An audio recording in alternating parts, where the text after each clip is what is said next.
Hi,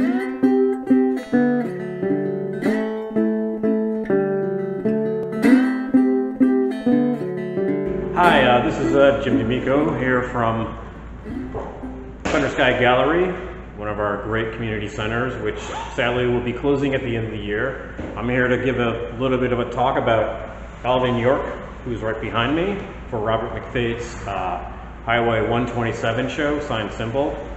This is a really fantastic show, which is closing today,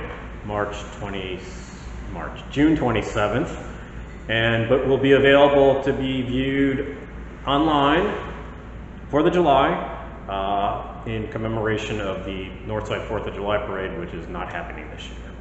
So let's talk a little bit about Mr. York behind me. Alvin was born in 1887 in Pall Mall, Tennessee.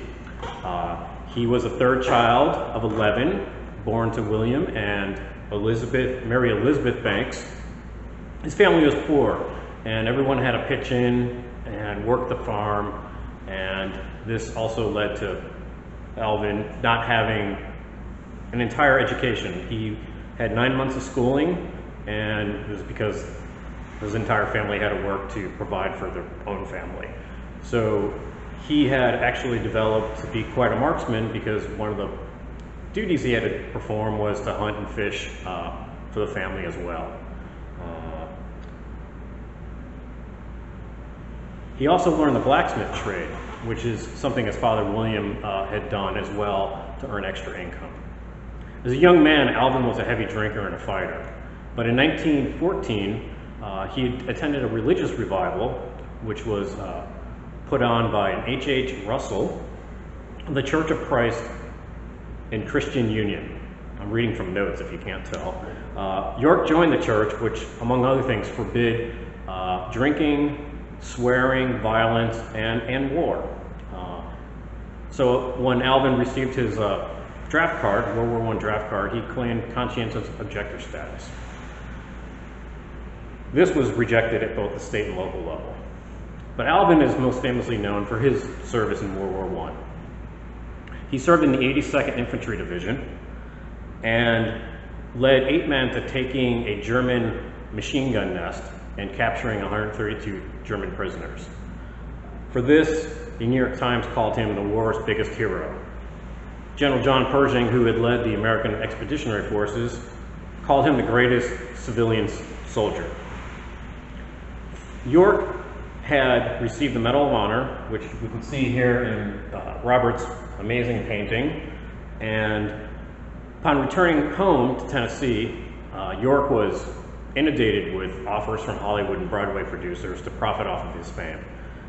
He turned these offers down because he really wanted to concentrate on bringing educational opportunities to the boys and girls of the mountains of Tennessee.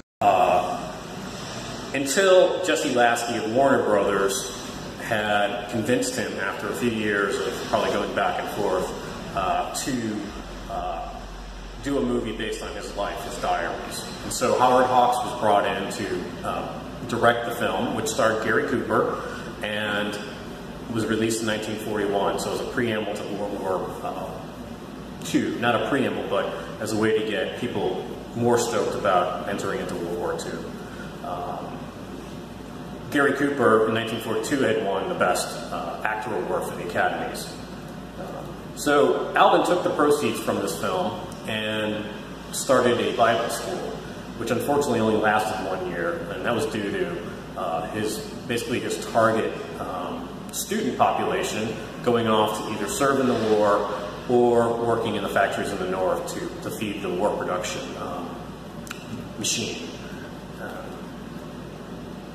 And so on September 2nd, 1964, Alvin had died and was buried with full military honors in the Pall Mall Cemetery.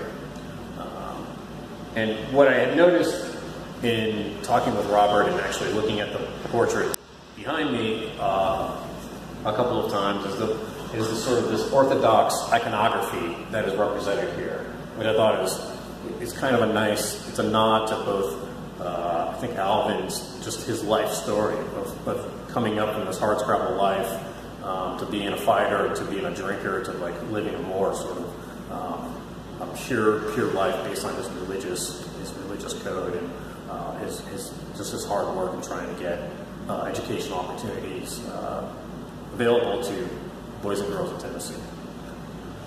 And so thanks a lot, and I hope you enjoy the virtual show that will be taking place on July 4th,